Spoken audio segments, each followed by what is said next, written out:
नमस्कार। विद्या भारती विदर्भ प्रांत की ओर से आप सभी का हार्दिक स्वागत है। हम इस वैदिक गणित की कार्यशाला में सूत्रों के साथ में हम देख रहे हैं कि गणित सरलता से हल कैसे किया जाता है। हमने गुणा के साथ में वर्ग गुणा के कई प्रकार देखे, जिसमें हमने विशेष संख्या, साथ में ही हमने सभी संख्याओं का भी ऐसे अलग अलग तरीके की गुणा की संख्या का गुणाकार देखा। इसके साथ में ही हमने वर्ग भी देखा। इन सभी के जो जवाब है वो सही है या नहीं है ये भी देखा, चेक करना सीखा हमने। इसके ही साथ में हमने एक और चीज देखा, पहाड़ा कैसे बनाना है। कल हमने जो देखा वर्गमूल, और सूत्र था हमारा विलोकनम। विलोकनम का हम अर्थ एक बार फिर से बताते हैं आपको। विलोकनम का मतलब होता है अवलोकन करना, निरीक्षण करना, ऑब्जर्वेशन। अब देखिए कि कल हमने आपको कुछ गृह कार्य दिया हुआ था। मुझे एक फोन आया आज कि मैडम हम आपने जो गृह कार्य में दिया था मैं आपको लिख कर भी बताती हूँ, तो उसका जो जवाब है वो हमारा कुछ अलग आ रहा है। और वो क्या था देखिए, हमने कल लिख दिया था आपको 1600 यानी 1600 ये वर्गमूल है। अब इसका निकालना था हमें मूल। अब इसको आप निरीक्षण करिए, विलोकनम करिए, देखते बराबर पता चल जाता है इसका जवाब क्या है। उन्होंने एक छोटी सी गलती की। उन्होंने क्या किया, दो के ग्रुप तो सही बना दिए थे, लेकिन ये जो शून्य है ना, तो उन्होंने क्या किया, 10 का जो वर्ग था वो था 100। 10 का वर्ग में आ जाता है 100। मैम ने क्या किया, ये दो शून्य और ये दो शून्य को जोड़ दिया और यहाँ पर 10 लिख दिया। अब जो दूसरा जो ग्रुप था 16 का, 16 तो समझ में आ गया था सबको कि ये 4 का है। अब वो उनका जवाब आ रहा है 410, जबकि होना चाहिए था 40। अब ये तो निरीक्षण करके ही समझ में आ जाता है, शून्य का मतलब शून्य ही होगा, बचता है 16। आप व्यर्थ में क्यों समय गंवाते हैं इसमें? थोड़ा सा देखिए और सोचिए। हर जगह पर देखिए सूत्र से तो बहुत आसान है, किंतु ये देखते हुए ही समझ में आ जाता है कि ये 40 का वर्गमूल है। इतना ही आसान था ना ये। चलिए कोई बात नहीं। अब ऐसा है, कुछ चीजें जो है कई बार नहीं समझ में आती है। इस तरीके से अगर आप भी सवाल पूछेंगे तो हम भी आपको आपके हिसाब से समझा पाएंगे। अब कल हमने पढ़ा था वर्गमूल विलोकनम से यानी ऑब्जर्वेशन से। आज हम पढ़ेंगे घनमूल यानी कि क्यूब रूट। क्यूब रूट बड़ा ही आसान है, हमारे हिसाब से तो वर्गमूल से भी आसान है। अब कैसे, ये तो सवाल उठ रहा है। देखिए वर्गमूल जो है ना, उसमें हमको दो दो के ग्रुप बनाने पड़ते हैं। घनमूल में तीन तीन के ग्रुप बनाने हैं। यानी स्क्वायर रूट में जो ग्रुप्स बनेंगे, जो भी संख्या है हमारे पास में कितनी भी अंकों की हो, हम दाहिनी ओर से तीन तीन के ग्रुप बनाते हुए चलेंगे। दूसरा, हमने देखिए यहाँ पर कुछ लिख कर रखे हैं। अब देखिए ये एक का घन है, यानी हम इसे समझ लीजिए, इसको x पकड़ते हैं तो ये x क्यूब हो गया, है ना। ऐसे ही 2 का 8 होता है, 3 का 27 होता है। जैसे ये 8 जो है, कई अगर बच्चों को नहीं समझ में आया तो बता देते हैं। 2 गुणा 2 गुणा 2 यानी 2 मल्टीप्लाइड बाय 2 मल्टीप्लाइड बाय 2। हमें हर जो हमारा अंक है उसे हमें उसी से ही 3 बार गुणा करना है, तो हमारे पास में ये संख्याएं आ जाएगी। ऐसे देखिए 3 मल्टीप्लाइड बाय 3 मल्टीप्लाइड बाय 3, 3 3 जा 9, 9 3 जा 27, 27 आ गया। इसी तरीके से ये है 4 का, ये है 5 का 6, बोलते चलिए। 4 का 64 आता है, 5 का 125, 6 का 216, 7 का 343, 8 का 512, 9 का 729 तथा 10 का 1000। कल की ही तरह हमें यहाँ पर भी देखना है। यहाँ पर एक और बहुत मजे की चीज है। कल आपने देखा था कि हमारे पास में एकम स्थान पर यानी यूनिट प्लेस में दो बार आ रही थी संख्या। 1 एक में भी आया, यानी एक में भी आया। उसी तरीके से देखिए 9 में भी आया, 9 9 जा 81, तो 2 बार आ गई। इसी प्रकार देखिए 4 2 का स्क्वायर यानी 2 का जो वर्ग है वो 4 होता है। इसी तरीके से 8 में भी आ गया, 8 8 8 64 होता है, यानी 4 भी दो बार आया। अब यहाँ हम देखते हैं एकम स्थान की संख्या। यहाँ पर 1 है और कहीं 1 आ रहा है क्या? नहीं आ रहा है। इसी तरीके से 2 कहीं है? हाँ है। फिर देखिए 3 भी कहीं है, 4 भी है, 5 भी है, 6 भी है, 7 8 9 और 0 भी है, यानी हर अंक हमारे पास में एक बार आया है। अब आपको मैं ये क्यों बता रही हूँ पता है? जब भी आपको मैंने बोला ना वर्गमूल से घनमूल बहुत आसान है, कल हमको थोड़ी तो मेहनत करनी पड़ी थी। दो जवाब आ रहे थे, दो जवाब में ये सही है ये सही है देखना पड़ा। फिर 2 जवाब में से कौन सा जवाब सही है उसके लिए हमें उसके तुलनात्मक करने के लिए हमने क्या किया, उसके बीच की संख्या ली। अब बीच की संख्या हमने लिया जहां पर एकम स्थान में 5 था, क्योंकि वो करना आसान था। एकम स्थान में 5 आ गया, इसका मतलब है कि वो संख्या एकाधिक पूर्णांक से हो जाती है। फटाफट जवाब निकाल दिया। उससे संख्या कम है या उससे संख्या ज्यादा है, ऐसे तुलनात्मक हमने अभ्यास करके उसका जवाब ले लिया था। लेकिन करना पड़ा वहां, यहाँ तो कुछ भी करने की जरूरत नहीं है, इतना। हम शुरू करते हैं और देखते हैं कि कितना ही आसान है। देखिए हम पहला लेते हैं। अब हमारे पास में घनमूल है इसलिए हम यहाँ पर 3 लिखते हैं और यहाँ लिखते हैं, हम छोटी छोटी संख्या लेते हैं। पहले हमने पहली संख्या ली है 1331।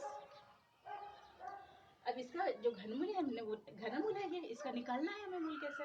क्या करना है, कल हमने क्या किया था, वर्गमूल था इसलिए 2 बनाया था। आज घनमूल है इसलिए 3 बनाएंगे। 3 दाहिनी ओर से, ये हमारा पहला हो गया और एक दूसरा। इसमें दूसरे देखिए जो पहला ग्रुप है उसमें तो 3 आना अनिवार्य है। दूसरा जो है उसमें 1 भी आ सकता है, 2 भी आ सकता है, 3 अंकी भी आ सकते हैं। यानी यहाँ ऐसा कोई भी नहीं है, कुछ भी नहीं है कि 1 अंकी है तो उसका ग्रुप नहीं बनेगा, वो ग्रुप ही कहलाएगा। ठीक है। अब यहाँ देखिए 331 है, इसमें एकम स्थान पर क्या है, 1। अब हमें यहाँ पर पहले देखना है एकम स्थान पर 1 कहाँ है। एकम स्थान पर 1 है सबसे ऊपर, यानी 1 का घन 1 होता है, तो हम यहाँ लिख देंगे 1। अब ये जो किसके बीच में आ रहा है, यहाँ बीच में आने का सवाल ही नहीं है, वो तो पूरा का पूरा ही आ गया है। इसका मतलब है 1। हमारा जवाब आ गया 11। है आसान, बहुत आसान है। दूसरा लेते हैं।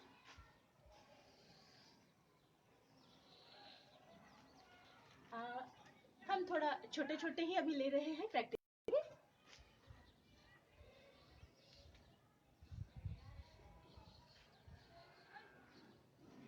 देखिए हमने नंबर लिया है 1728। घनमूल 1728 का हमें मूलांक निकालना है। क्या है ये इसका मूलांक, तरीका वही है। पहले इसका 3 का एक ग्रुप बनाएंगे। अब 1 का तो आपको पता है इसलिए हम सीधा 1 ही लिख देते हैं। अब ये देखिए इसमें हमको ये ग्रुप में देखना है आखिरी वाला एकम स्थान में 8। 8 कहाँ आता है, आपको अगर एक बार मिल गया ना तो दोबारा चेक करने की भी जरूरत नहीं है, क्योंकि वो कहीं पर भी दोबारा नहीं आएगा वो अंक। इसीलिए अब देखिए 2 में 8 आ रहा है तो हमने सीधा जवाब लिख दिया 2। जवाब आ गया। ये है विलोकनम, निरीक्षण। हम अब जब आप अभ्यास करेंगे तो आपको पता चल जाएगा। 8 8 ये किस चीज का वर्ग है? अच्छा 2 का है। 2 दूनी 4 दूनी 8, इसलिए आप 2 लिख दिए। 1 यानी 1 है, हो गया, जवाब आ गया। जब तक के अभ्यास नहीं होता है तब तक के आप इस तरीके से करिए। जब अभ्यास हो जाएगा तो आपको इसकी जरूरत नहीं पड़ेगी, आप आखिरी संख्या देखते हुए और इस तरीके की संख्या देखते हुए सीधा सीधा लिख लेंगे। चलिए हम कुछ और संख्याओं पर चलते हैं।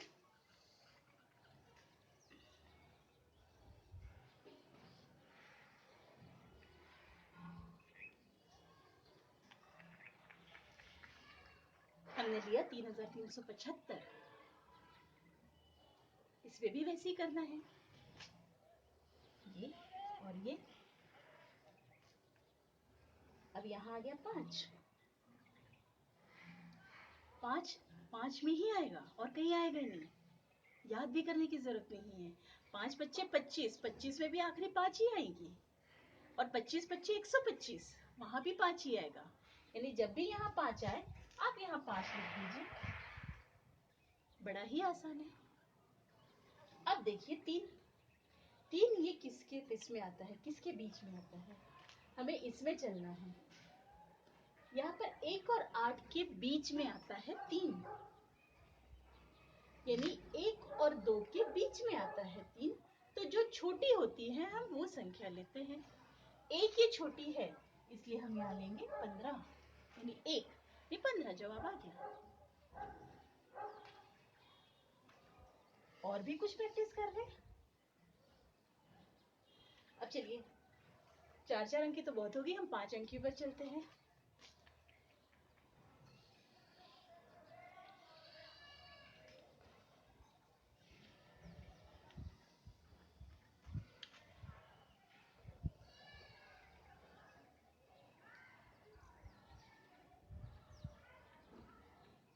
$17,576, 17,576। इसका भी निकालना आसान है। हमने बोला था आपको, ये तो पक्का है 3 अंक का ये तो ग्रुप बनना ही बनना है। बची हुई अंक का जो दूसरा ग्रुप बन जाएगा। अब यहाँ बचा हुआ 1 1 था, इसलिए 1 1 का बना। अब यहाँ 2 है, इसलिए 2 का बनेगा। अच्छा आप इसमें इस तरफ से भी चल सकते हैं। चलिए देखते हैं पहले 17। 17 ये किसके बीच में आता है? 17 जो है वो 8 और 27 के बीच में आता है, यानी कि 2 या 3। तो 2 या 3 में जो छोटा है वो हमें लेना है, तो वो आ जाएगा 2। इसी तरीके से 576 में हमें एकम स्थान देखना है, यानी यूनिट प्लेस। यूनिट प्लेस है 6, यानी 6। 6 यहाँ पर आता है सिर्फ 6 में। जैसे हमने 5 का बताया ना, 5 5 जा 25, 25 5 जा 125, वैसे 6 का भी 6 ही आएगा। यहाँ भी आपको याद करने की जरूरत नहीं है। 6 6 जा 36, 36 6 जा 216, यानी 6 6 6 कॉमन है। तो यहाँ पर अगर 6 है तो हम सीधा जवाब लिख दिए 6। जवाब आ गया। ये कुछ चीजें जो होती है ना, जैसे आखिरी में 5 6, तो ये देख देख के ही याद हो जाता है कि इसका ये अंक तो यही आने वाला है। कुछ और भी करें इस अभ्यास।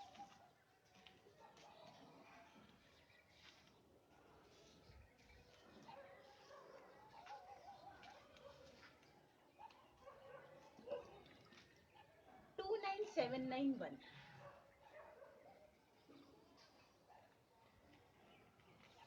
ये भी आसान है। एक है, इसका मतलब है एक ही जवाब है वो। अब यहाँ है 29, 29। 29 ये कहाँ आता है? देखिए 27 और 64 के बीच में आता है, यानी कि 3 या 4 हो सकता है। तो जो छोटा है वो लेना है, यानी कि 3। फिर आसान हो गया ना, बस इतना ही आसान है। अब आप लोग ये भी सोच रहे होंगे कि यहाँ पर आपने 4 अंकी बताया, 5 अंकी बताया, तो ये सब छोटी छोटी संख्याएं थी इसलिए ठीक है। मगर जब बड़ी संख्याएं आती है तो बड़ी संख्या में भी हो सकता है इस तरीके से। बिल्कुल इतना ही नहीं। देखिए मैं अब थोड़ी बड़ी बड़ी संख्या की तरफ चलती हूँ कि जिससे आपको ऐसा लगे कि हाँ ये बहुत आसान है। जैसे हम चले अभी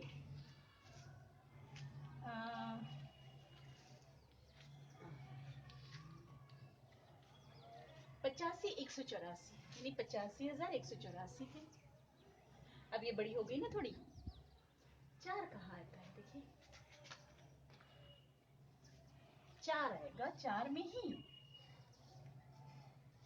देखिए यहाँ पर अब 4 जो है 64 में आता है, तो हमने 4 लिख दिया पहला। दूसरा ग्रुप है हमारा 85 का। 85 किसके बीच में आया? 85 ये आता है 64 और 125 के बीच में। अब जो 64 और 125 के बीच में आया नहीं 4 और 5 है, तो यहाँ लिख दीजिए 4। बस जवाब आ गया।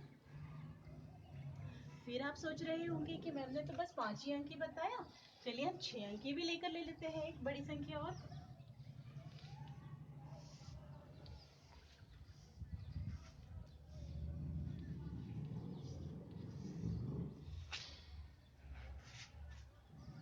वन 103,823 ये एक और संख्या आ गई हमारे पास में। बस 3 के ग्रुप बनाते चलिए और उतना ही आसानी से छुड़ाते जाइए। अब 3 है आखिरी में। 3 कहाँ आता है? यहाँ देखिए 3 जो है वो साथ में आ गया है, तो हमने लिख दिया है 7। अब 103 कहाँ आ गया? 103 फिर से 64 और 125 के बीच में आता है, यानी 4 और 5 के बीच में आया, इसके लिए हमने 47 हो गया सर। आप सोचिए इतने सारे हमने गणित किए और सबके सब इतनी ही आसानी से किए हैं। मैं आपके लिए आज एक किताब लाई हूँ दिखाने के लिए।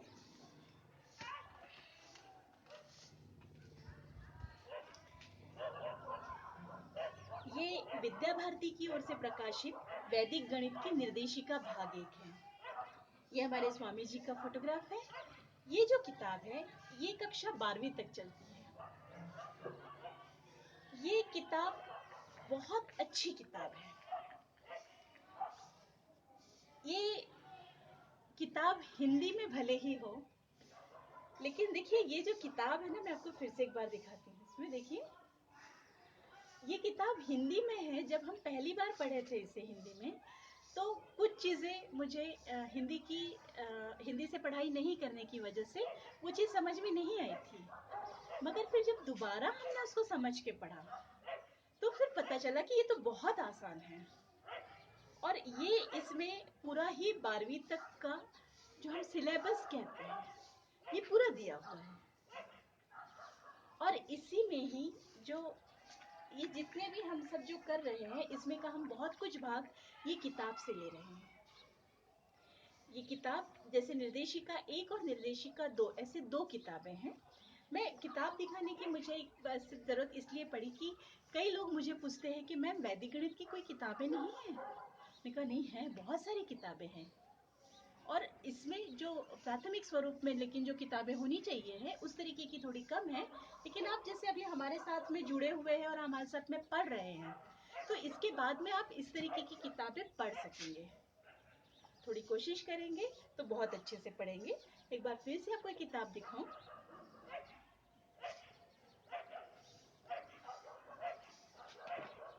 देखिए आज तो हमारा जो घनमूल का जो था, हमने इतने सारे जो किए हैं, इतना अभ्यास करने के बाद भी हमारा जो समय है ना वो बहुत कम व्यतीत हुआ। अब इसके आगे मुझे नहीं लगता है कि मैं आपको गृह कार्य दूं। आप खुद एक काम करेंगे। मैं आपको गृह कार्य तो दे रही हूँ लेकिन यहाँ लिख कर नहीं दे रही हूँ, आपको खुद को करना है। कैसे? कि पहले तो आपको घन निकालना है। आपको हमने घन का तरीका बताया था। कोई भी संख्या लीजिए उसका घन कैसे निकालना है, यानी कि क्यूब कैसे निकालना है, पहले वो निकाल लीजिए। आपको सूत्र याद भी होगा, हमने दिया था। देखिए a+b होल क्यूब का उसी से हमने निकाला था, यानी अनुरूपेण सूत्र हमने वहां पर लिया था। कोई भी संख्या लेके पहले आप उससे आप दो दो अंकीय भी लेंगे।